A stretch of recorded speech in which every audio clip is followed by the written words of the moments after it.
মামলায় নাম থাকলে ঢালাওভাবে কাউকে পুলিশ গ্রেপ্তার করবে না বলে জানিয়েছেন আইজিপি বাহারুল আলম। তিনি জানান, সংস্কারের মাধ্যমে পুলিশকে জনবান্ধব করা হচ্ছে। দায়িত্ব নেওয়ার পর সকালে পুলিশ হেডকোয়ার্টার্সে প্রথমবারের মতো সংবাদ সম্মেলনে এসব জানান আইজিপি। বলেন, এখন তো ঘুম, খুন বা আয়নাঘর নেই, তাই সাংবাদিকদের তথ্য দিতে কোনো বাধা নেই। যে সকল পুলিশ সদস্য এখনও আগের সংস্কৃতি মনের মধ্যে লালন করছেন, তাদের পরিবর্তন হতে হবে বলেও মন্তব্য করেন তিনি।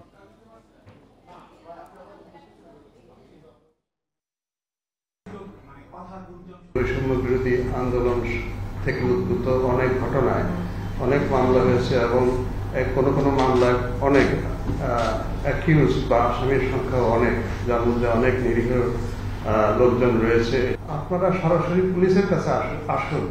আমরা বিনা যুক্তিতে, বিনা তদন্তে পাইকারি হারে কাউকে গ্রেফতার করব না। নাম থাকলেই গ্রেফতার করে ফেলতে হবে, এটা কিন্তু আইনেও নাই।